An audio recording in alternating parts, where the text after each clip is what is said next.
Hello everyone, welcome to Kaushal classes.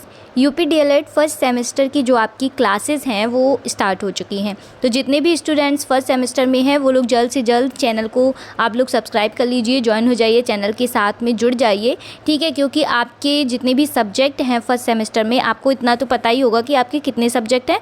तो आपके 8 subject हैं, ठीक है। और कौन कौन से सब्जेक्ट हैं इसकी भी डिटेल में आपको वीडियो पड़ी हुई है। अगर आपको नहीं पता है तो जाकर आप वीडियो देख लीजिएगा। कितने मार्क्स का कौन सा पेपर है वो भी उसमें डिटेल में अंक के साथ में दिया गया है। फिलहाल आज की वीडियो में हम बात करेंगे बाल विकास का अर्थ, आवश्यकता, महत्व एवं क्षेत्र। ये हमारा जो चैप्टर है, ठीक है, इसको हमने कंप्लीट कर लिया है और इसके एमसीक्यूज़ भी हमने करवा दिए हैं।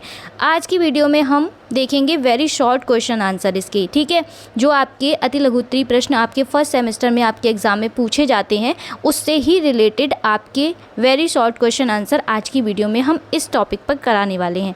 टॉपिक आपका क्या रहने वाला है कि बाल विकास का अर्थ, आवश्यकता, महत्व एवं क्षेत्र, ठीक है। जिन भी स्टूडेंट्स ने अभी तक जो मैंने आपको चैप्टर पढ़ाया हुआ है वो नहीं देखा है तो जाकर सबसे पहले आप लोग थ्योरी देखिए। जाके थ्योरी के बाद में आप लोग एमसीक्यूज़ देखिए, ठीक है। एमसीक्यूज़ भी करवा दिए हैं हमने और उसके बाद आप वेरी शॉर्ट क्वेश्चन आंसर ये करवाइए। इससे क्या होगा कि हर टॉपिक के बाद में हम जब भी एक चैप्टर हम अपना कंप्लीट करेंगे उसके बाद में एमसीक्यूज़ करवाएंगे उसी चैप्टर के और वेरी शॉर्ट क्वेश्चन आंसर भी करवाएंगे, ठीक है। जिससे क्या होगा कि आपने जो चैप्टर लर्न किया है, जो आपने चैप्टर रीड किया है, पढ़ा है, ठीक है, जो समझा है वो आपके माइंड में है या नहीं है, आपने कितना समझा है, कितना नहीं आपको समझ में आया, इससे क्या है आप एनालिसिस कर सकते हैं, ठीक है, कि आपको कितना समझ में आई हैं चीज़ें।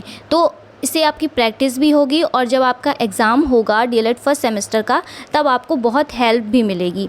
तो चलिए वीडियो स्टार्ट करते हैं आज की। और आज के टॉपिक पर जो हमने शॉर्ट क्वेश्चन आंसर रेडी किए हैं और ये सारे शॉर्ट क्वेश्चन आंसर जो हैं वो आपके एग्ज़ाम में, डीएलएड एग्ज़ाम में पहले भी पूछे जा चुके हैं, ठीक है।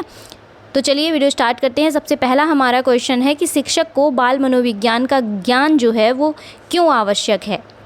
तो देखिए आंसर क्या होगा, ताकि वह बच्चों की भावनाओं, सोच और व्यवहार को समझ सके, ठीक है।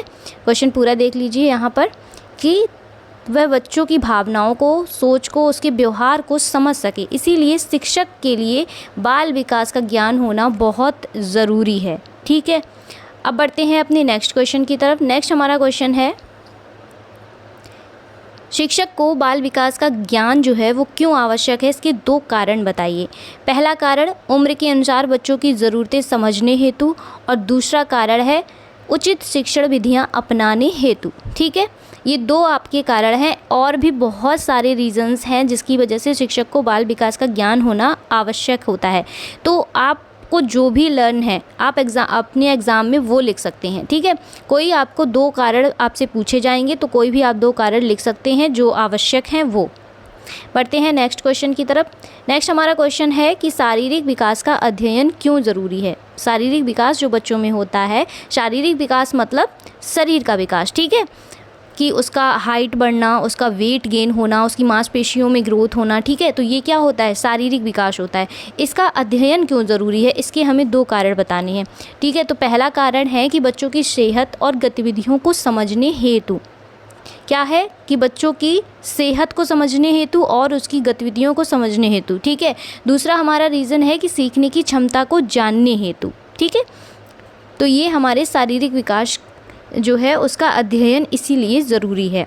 नेक्स्ट हमारा क्वेश्चन है कि बालक के विकास में जो परिवर्तन होते हैं उनका संबंध शरीर और मन दोनों से होता है। तो इसका आंसर क्या होगा कि हाँ, क्योंकि विकास में शारीरिक दोनों से ही होता है, ठीक है। हाँ, दोनों से होता है क्योंकि विकास में शारीरिक, मानसिक, सामाजिक और भावात्मक पक्ष शामिल होता है। ये आपको लर्न करके रखने हैं, ठीक है। ये चारों पक्ष जो हैं वो आपको लर्न करने हैं। बाल विकास में ये चारों पक्षों के बारे में बात की गई है। तो ये सारे जितने भी चारों पक्ष हैं कि शारीरिक, मानसिक, सामाजिक और भावात्मक, इन चारों पक्षों को आपको याद रखना है और सारे आपके जितने भी क्वेश्चंस बनते हैं इन्हीं से बनते हैं, ठीक है। यहाँ भी आप देख सकते हैं। तो क्वेश्चन क्या है कि बाल विकास क्या है। बाल विकास बच्चे के संपूर्ण शारीरिक, मानसिक, सामाजिक और भावात्मक विकास जो होते हैं उसकी एक प्रक्रिया है, ठीक है। बाल विकास क्या है कि बच्चों के संपूर्ण, इसको याद रखना है, ठीक है, बच्चों के संपूर्ण शारीरिक, मानसिक, सामाजिक और भावात्मक विकास की प्रक्रिया है, ठीक है। नेक्स्ट आपका है कि बाल विकास की 3 विशेषताएं बताइए। आपसे बाल विकास की 3 विशेषताएं पूछी गई हैं। पहली विशेषता क्या है कि विकास जो है वो क्रमबद्ध होता है। विकास कैसा होता है? क्रमबद्ध होता है। दूसरा, निरंतर होता है। तीसरा, आयु के अनुसार भिन्न होता है। ठीक है, ये आयु के अकॉर्डिंग होता है। आयु मतलब एज के अकॉर्डिंग, उम्र के अकॉर्डिंग, ठीक है, उसके अकॉर्डिंग ही सभी में अलग अलग होता है और ये निरंतर चलने वाली प्रक्रिया होती है। चलिए नेक्स्ट क्वेश्चन कि बाल विकास की परिभाषा जो है वो किसने दी? बाल विकास की परिभाषा क्रॉस एंड क्रॉस ने दी थी। किसने? क्रॉस एंड क्रॉस, ये वाला क्रॉस नहीं, ठीक है। चलिए नेक्स्ट क्वेश्चन, ऐसे नाम होते थे ना पहले के।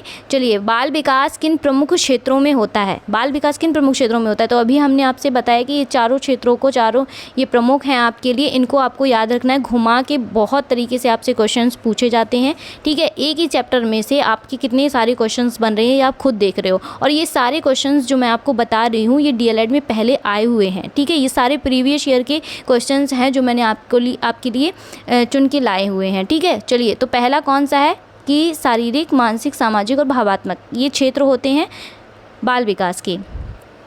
नेक्स्ट क्वेश्चन कि विकास और वृद्धि में क्या अंतर है?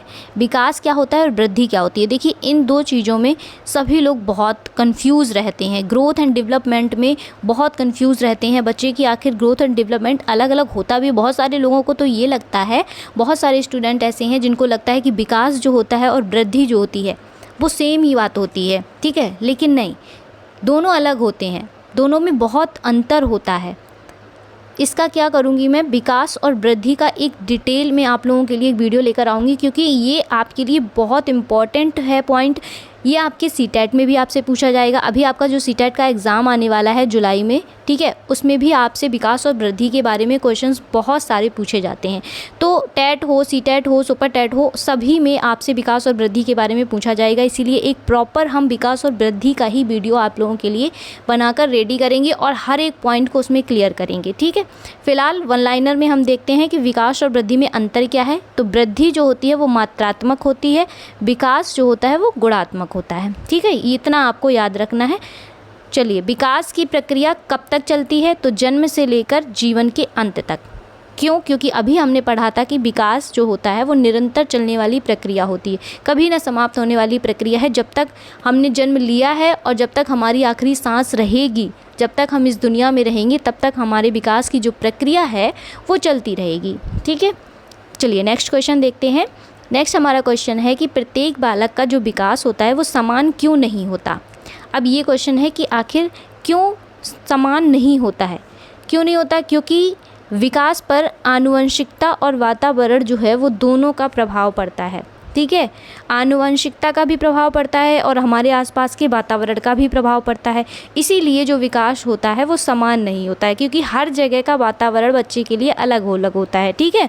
अब जैसे शाहरुख खान के बच्चे का वातावरण अलग होगा, ठीक है, हमारे लोकल बच्चों का अब जो वातावरण है वो अलग होगा, बस्ती के बच्चों का वातावरण अलग होगा, है ना, मिडिल क्लास बच्चों के वातावरण अलग होगा, सबका वातावरण अलग होता है। कोई नदी के किनारे रहते हैं, कोई पहाड़ों पर रहते हैं, है ना, कोई बस्तियों में रहते हैं, कोई शहरों के बीच में रहते हैं, तो हर जगह का वातावरण अलग होता है। इसीलिए विकास भी अलग अलग तरीके से होता है, समान नहीं होता।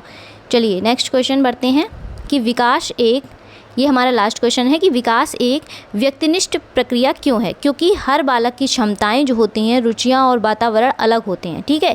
इसीलिए व्यक्तिनिष्ठ प्रक्रिया जो होती है वो भी अलग होती है। तो ये थे आज के कुछ क्वेश्चंस और ये सारे क्वेश्चंस वही हैं जो आपके एग्ज़ाम में पूछे गए हैं। ज़्यादा क्वेश्चंस हमने इसलिए नहीं लिए क्योंकि फालतू के और क्वेश्चंस बनाने का कोई मतलब नहीं बनता है। क्वेश्चंस हम आपके लिए वही लेकर आएंगे जो आपसे पहले डीएलएड में भी पूछे गए हैं, जो आपके लिए इम्पॉर्टेंट है। बहुत सारे हम 20, 25, 30 क्वेश्चन आपके लिए बना दें, लेकिन उससे कोई मतलब ही नहीं बनता ना। एक्स्ट्रा पढ़ने की ज़रूरत ही क्या है? हमें सिर्फ उतना पढ़ना है जो हमारे लिए ज़रूरी है, ठीक है। फालतू का कबाड़ा हमें पढ़ने की ज़रूरत नहीं है। बहुत सारा हमने पढ़ लिया दिमाग में, नहीं, हमें हार्ड स्टडी नहीं करनी है, हमें स्मार्ट स्टडी करनी है, ठीक है। तो आप लोग पहले अपना बना लीजिए कि आपको आपका सिलेबस क्या है, उसके अकॉर्डिंग आप पढ़िए। ये नहीं हम कुछ भी पढ़े जा रहे हैं, बस पढ़े जा रहे हैं, तो हमारा टाइम वेस्ट भी होगा और हमारे माइंड में जो है वो बहुत सारी चीज़ें जब भर जाती हैं ना, तो फिर जो इम्पॉर्टेंट होती हैं वो भी हमारे माइंड में नहीं रहती हैं। इसीलिए आप लोग पहले अपनी स्ट्रेटजी बनाइए, उसके बाद पढ़ना स्टार्ट करिए, ठीक है।